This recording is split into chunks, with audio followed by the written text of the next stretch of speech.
भारताला स्वातंत्र्य मिळाल्यानंतर पहिल्यांदा अशा पद्धतीने विद्यार्थ्यांनी एवढं मोठं आंदोलन देशाच्या राजधानीत केलं आणि त्या आंदोलनाला दखल घेण्याऐवजी 20 दिवस आमरण उपोषण सोनम वांगचुक यांचं चाललं, त्याच्याशी चर्चा करण्याऐवजी कुठेतरी सरकार लोकशाहीचा गळा घोटण्यासाठी आणि लोकांवर अन्याय करण्यासाठी लाठीचार्ज करून पोलीस बळाचा वापर करून आमरण उपोषण त्यांनी गुंडाळण्याचा प्रयत्न केला।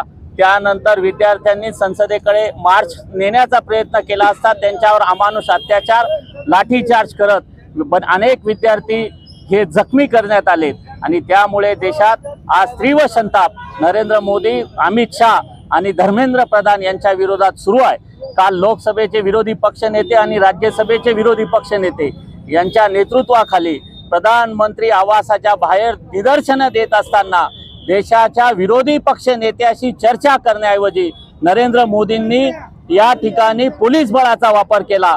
याचाच अर्थ देशात लोकशाही धोक्यात आहे। देशातली लोकशाही वाचावी, विद्यार्थ्यांना न्याय मिळावा आणि पेपर फुटी करणाऱ्यांना कठोरात कठोर शिक्षा व्हावी। संसदेत यावर सरकारने स्टेटमेंट करावं, या मागणीसाठी संपूर्ण भारतात आज निदर्शनं सुरू आहेत। काही ठिकाणी काल झालीत, याचाच आज भाग म्हणून आज मालेगावात सर्व पक्षीय सर्व विचारधारेच्या कार्यकर्त्यांतर्फे आज आंदोलन करण्यात येऊन त्या घटनेचा आम्ही जाहीर निषेध करत आहोत।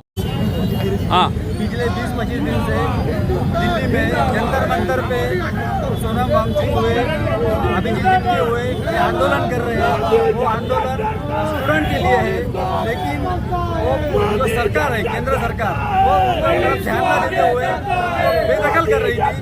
बाद में 20-22 दिन के बाद सोनम वांगचुक को उन्होंने हिरासत में ले लिया और हॉस्पिटल में एडमिट किया।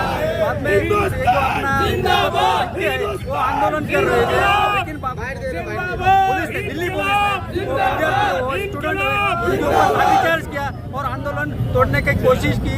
तो इसलिए हम मालेगांव तालुके में महाविकास आघाड़ी की तरफ से आंदोलन कर रहे थे और उसका निषेध करते हैं।